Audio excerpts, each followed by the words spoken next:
Hello, my name is Acorn Crossing. Today I'm going to be covering some tips and tricks to help improve your Tableturf Battle gameplay. Let's get straight into the video. Tableturf battles can be found right behind Grisco Industries. Just follow this little alleyway and there you are.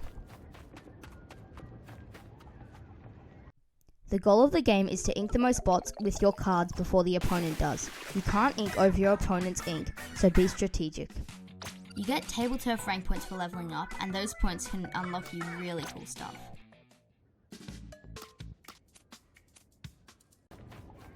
If you bring up your menu, you can head to status and go down to Tableturf Battle. That's where you can edit your deck and get new cards.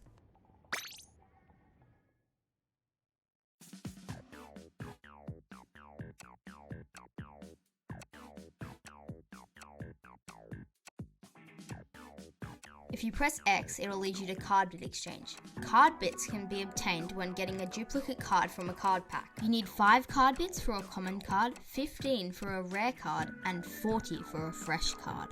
When buying cards, think of what would be more useful in a battle. And next up, we have card decks.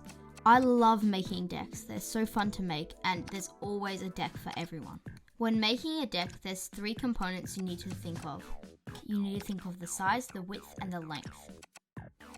You need a perfect balance of small cards and large cards so that you can easily block off opponents and fill in small gaps. This doesn't apply to everyone though. Whatever makes your playstyle work matters. Whatever's effective, use it. Once you've made your deck, you can press the plus button to enter the test placement area. This is really good for when you've just made a new deck and you're quite unsure about how it works. When I'm making a deck, I make sure to have some really large cards and some really tiny ones. The large cards are good for when you have a special charge. You can use that at the very end to get some extra points. And now it's time for the real deal. Pick an opponent and start battling. Select a level and then pick the deck that suits for you.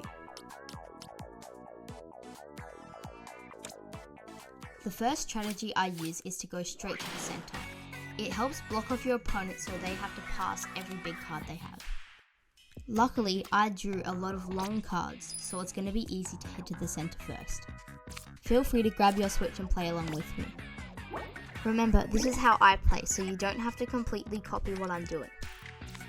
I'm going to place the E-leader here, so it's going to be harder for the cool jelly to get closer.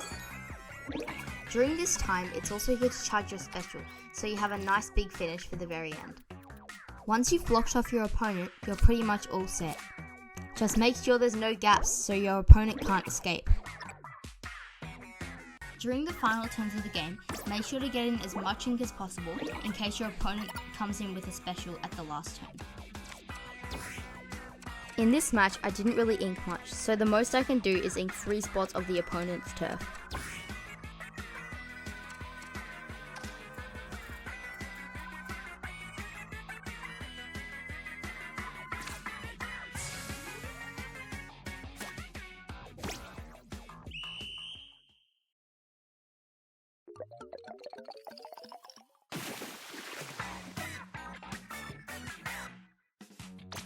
As you beat your opponents, they slowly level up, getting harder and harder each time.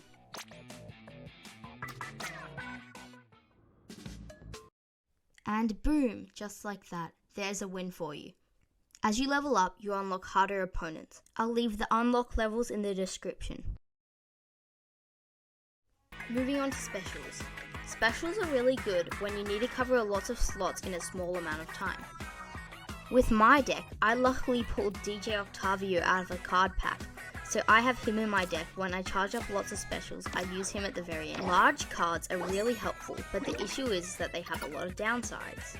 Most of the brand cards are really tricky because they're usually in the shape of the logo, and if you've played Splatoon, you know that the logos are really creative.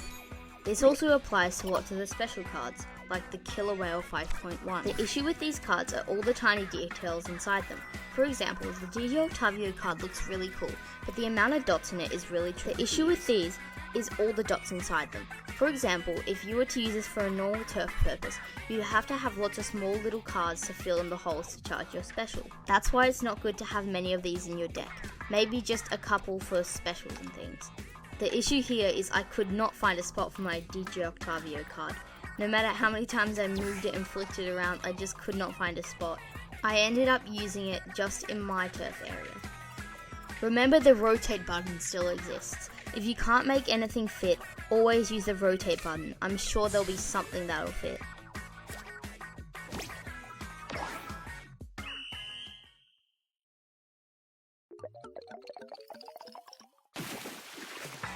And just like that, another win for me without having to use barely any of my home base turf. Like I said, I'll leave the rival levels in the description so you can figure out when you're unlocking a certain rival. Thank you for watching. I hope these tips and tricks helped, and I'll be updating you on Splatoon 3 regularly. Make sure to hit that subscribe button, and I'll see you in my next video.